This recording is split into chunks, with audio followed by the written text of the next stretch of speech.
21 games into Tua Tagovailoa's career, we still don't really know who he is as a quarterback. Injuries have impacted him, but primarily it's been that he has played in by far the most conservative passing game in the NFL. Both offensive coordinators he's played under didn't ask him to run a more typical NFL offense. Instead, the emphasis was on safe throws and protecting the ball. Here's an example of the type of play that Tagovailoa regularly executed and one that allowed him to make an easy, effective throw. It's week 1 against the New England Patriots. The Dolphins have worked their way into the red zone, and they are purposely using a tight formation to draw the Patriots defenders to the middle of the field. A receiver motions from right to left at the snap. The ball is snapped while that receiver is still moving, which makes it more likely that he'll be forgotten about by the defense, or the ball will snap before the defense has time to communicate who is picking him up. When the ball is snapped, all of the defender's eyes are drawn to the backfield by the aggressive play fake. Tua had a running back behind him, a fullback next to him, and a tight end coming across the formation at the snap. That's a lot of action in the backfield. Too much for the defense to ignore. When Tua pulls the ball out, he has 3 options on the same side of the field. It's a half-field read. More importantly, the 3 routes are working together to pull the defense apart. The outside receiver runs inside, taking away the cornerback to that side of the field, while the aforementioned tight end working across the formation runs into the flat, distracting the underneath defender.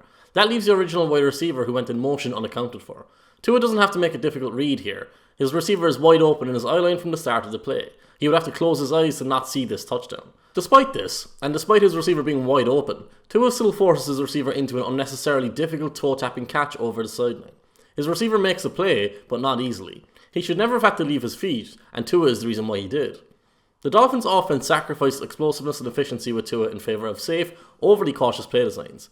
He has never been asked to drop back in the pocket and pick apart coverages or push the ball downfield into closing windows. Instead, the offense has relied on play action, screens, RPOs, checkdowns, and quick outside throws. It's why Tua has averaged below 7 yards per attempt in each of his first 2 seasons in the league.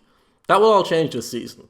Mike McDaniel will help Tua a lot, but he will also expect him to throw the ball downfield every drive. McDaniel is bringing Kyle Shanahan's offense to Miami, a scheme that relies heavily on play fakes and puts the quarterback under center, but also an offense that primarily exists in the intermediate range, 10 to 20 yards downfield, and seeks out shot plays for deep throws. If everything goes to plan, Tua will have wide open receivers and mostly clean pockets. But even in that scenario, can he be an efficient and explosive quarterback? So let's first look at the exact same play that we just looked at, but this time it starts in the Dolphins half of the field and goes against the New York Jets defense. Tua connected on the touchdown pass, but this time he will have to push the ball down the sideline for the deep completion. His receiver will be wide open again, so it's a throw he should make. The Jets defense doesn't bite as badly on the backfield action as the Patriots defense did. This is because they're playing a different coverage. Their outside cornerback can pass the wide receiver off to the safety inside of him, so he's not drawn out of position. He should then latch himself to the wide receiver running past his outside shoulder. But instead he blows his own coverage. He stays focused on the quarterback for no good reason and loses sight of the receiver running outside of him. Tua sees it and does a smart thing by setting his feet before throwing the ball. He has a defender in his face, but that player isn't impacting the throw so long as Tua stays true to his mechanics and doesn't overreact to him just because of his proximity. The safety is drawn to the receiver on the near side of the field. That means the receiver on the outside is a touchdown if the pass is good enough. We can see when we look at Tua's throwing motion that he puts his whole body into the throw. He over-rotates in the hopes of getting the ball downfield fast. This isn't about the pressure, it's about him trying to compensate for his limited arm strength. Other quarterbacks can flick the ball quickly, not altering their throwing motion at all, to make this play. It's not a particularly difficult throw. Tua slings the ball with as much velocity as he can, and he still forces the receiver to stop, turn around, and jump in a contest for the ball. He brings a beaten defensive back into the catch point when it should have been an easy touchdown. This would not be classified as a difficult deep throw. His receiver was both wide open and not necessarily far away. For this play, against the Patriots in Foxborough, the Dolphins spread the field out but motioned Salvon Ahmed wide to the right side of the field. Since a linebacker from inside follows Ahmed outside, instead of a cornerback outside widening, Tua should know at this point that he's facing man coverage. With the single high safety and the linebacker outside staying off the line of scrimmage, Tua can assume he's facing cover 1. This means he should instantly look to manipulate the deep safety at the snap, move him to the left so he can throw the ball to the right sideline where Ahmed has a mismatch against the linebacker on a fly route. When Tua drops back in the pocket, he looks at the safety holding him in position. That's not useful though because he's shaded to that side of the field. Tua needs to move him to the opposite side of the field. He then instantly looks to Ahmed and throws the ball with the safety still in a bad position. Ultimately, the ball floats far over the sideline, so much so it even misses the white paint. But if it had been an accurate throw, he had led the safety to the spot, so the defender could disrupt the catch point and maybe cause an interception. Tua failed in 2 ways, with the bad throw potentially preventing the mental mistake from creating an interception. Here we can go to a very similar play for the offense. It's another spread alignment with a running back to the right side, but this time the defense drops into zone. The safeties are able to widen while the middle linebacker turns to gain depth and fill the middle of the field. This coverage makes throwing the ball deep very difficult. Tua overreacts to the edge rusher coming from his right side. He moves his feet too much and drops his eyes instead of showing poise. He's panicking from the start of the play, so everything after that is a problem. He rushes to release the ball down the right sideline. If he lets this play develop for another second, he might have an open receiver. The deep safety has to choose between one of two receivers in his vicinity, but by throwing the ball at that point, the safety can simply stay over the top and wait to break on the ball as it carries through the air. This is a floating ball thrown into double coverage. Not only is it a bad decision, but it affords the defenders time to bracket the receiver and get directly beneath the ball as it drops from the sky. He never forced the safety to decide what receiver he was going to cover and then throw to the other one. Instead, he helped the safety by covering both of his receivers for him. Here against the Saints, you see a different variation of the same problem.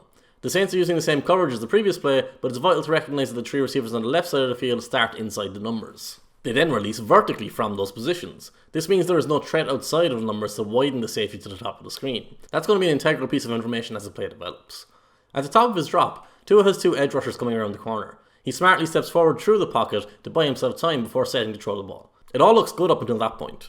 We can again confidently say that Tua either didn't look at the coverage or didn't understand what he was looking at. The crossing route is hitting space. A good throw to that receiver leads to a huge gain because the three defenders over the middle are being drawn to the seam route. Instead of taking the easier throw for the bigger gain, Tua heaves the ball in the general direction of his tight end upfield. The ball goes to the safety, who initially lined up at the top of the screen, who was never held wide. That means he's in the perfect position to catch the ball. While Tua's arm strength is constantly discussed, his lack of awareness of defenders in coverage is just as big of an issue. Mike Gesicki has been the Dolphins' best player on offense over the last 2 seasons. He's a mismatch receiving tight end. On this play, Tua predetermines that he's going to throw the ball to Gesicki. The problem is Gesicki is running a corner route from the inside slot, and the safety covering him, Kevin Byard, starts the play with outside technique. This means Gesicki has to do a huge amount of work to just get into his route at the beginning of the play. He's slowed from the very start of the play. Byard has safety help over the top too, which means Gesicki has no chance of ever getting open. That safety can not only see Byard and Gesicki, but he can also read Tua's eyes in the same line of vision. This is a big red button with "Don't Press" written on it, and Tua can't stop himself from pressing it. You can see as the ball goes straight to the safety over the top that Gesicki is being boxed out. That's happening legally because of Byard's starting position. Tua should have seen that from before the ball was snapped because the Titans didn't disguise their coverage. An earmark for bad quarterback play is a passer who forces the ball to specific players instead of reading what the defense gives him and taking the best option. Gesicki is so talented that he should be trusted when he's one-on-one. It's a missed opportunity if you don't throw the ball to him when he's tightly covered but has leverage to win the ball in the air. But having leverage against one defender in tight coverage is a completely different thing to having no leverage working against 3 defenders in a tight space. Tua again just predetermined here that he was throwing the ball to Gesicki. And the tight end is so good, with the help of some offensive pass interference, he forces his way to the ball and almost makes a play in the air. But realistically, that's a throw the quarterback should never make. It's far more likely to result in an interception than a touchdown. The fact that Gesicki is so big, is so athletic, and reads the ball so perfectly in the air prevents the turnover. You don't need to have a huge arm to be a good NFL quarterback, but there is a threshold minimum that is required. If you don't have functional arm strength, then routine plays become as challenging to you as highlight plays are to good quarterbacks. You'll see Tua's deep passes float over receivers' heads often. It's a sure sign of a quarterback who lacks arm strength because they overcompensate. Overthrowing is paradoxically one of the clearest signs of a quarterback with a bad arm. Where quarterbacks tend to underthrow most often is when they try to fit the ball into a window in the intermediate range. This is a quintessential example of that play. Tua hits the top of his drop and can see the outside cornerback looking inside. He knows if he hesitates for a moment that the cornerback will stop and open the window to throw over his head to the sideline. On the end zone angle, we can even see Tua point to the cornerback as he hesitates. He knows that he's got him. But Tua's on the far hash. Tua can't throw the ball outside from the far hash. So instead of dropping the ball over the cornerback's head with a high trajectory throw, he throws it directly to the defender, as if that was always what he wanted to do. When you talk about functional arm strength and routine throws, it's about what's available to the quarterback. Previous coaches cut down on Tua's options and narrowed the playbook because he physically can't make specific throws depending on where he is in the field. On this play, he's throwing a 10-yard out route. But because the play begins on the far hash and the receiver needs the ball to arrive outside the numbers, Tua's pass isn't anywhere close. If the quarterback turns around early in the play, he picks it off and likely goes to the end zone. This isn't an aberration or unusual play for him. Tua's high completion percentage games are built on simple throws. Often those throws are basically extended handoffs. The offense wasn't asking the quarterback to make this throw on a regular basis, and this is a 10-yard out route. It's not a crazy difficult play. Mike McDaniel is going to ask Tua to throw on the move a lot. McDaniel will bootleg Tua over and over again with the hopes of hitting Tyreek Hill deep in behind the defense. But of course, he will also have to make routine throws on the move as well. Those are a challenge because when your arm is weaker, it takes more effort to judge the touch and velocity required for each throw. He badly overthrows this check down here in what is really an unforgivable throw. There is no reason for the back to be reaching up over his head, never mind leaving his feet to try and catch the ball. And that's without even considering that the ball is thrown far too fast. There's far too much velocity on this ball, so the receiver is always going to have a difficult opportunity to catch it. From the same game, we can see Tua attempt to throw to a wide open out route after breaking the pocket into the left flat. This isn't a bootleg, but it's a throw on the move. His pass doesn't look right from the start. It's wobbling and going towards the ground. Eventually, it lands about 2 yards in front of the intended receiver, despite that receiver being wide open. This wasn't a deep pass. It wasn't a difficult pass. It's about a 30-yard throw from quarterback to receiver. Tua is a young quarterback, and 21 games is not a large sample size. The hope for the Dolphins is that he develops ahead of the season and becomes a perfect fit in the new system. That system won't ask him to make difficult throws repeatedly, so he should get a base level of production that he can point to. Then again, difficult throws there means for an average NFL quarterback or an above average NFL quarterback, not necessarily a bad quarterback or someone who doesn't have enough arm strength to play at this level. Like Garoppolo, Tua looks more likely to throw too many interceptions on an offense is actually trying to put up points and move the ball on every drive. Punting is no longer a positive for the Dolphins. The first interception against the Jets is another example of the ball floating away from him and him misreading a coverage. The second interception against the Jets is even more concerning. NFL cornerbacks are amongst the best athletes in the world.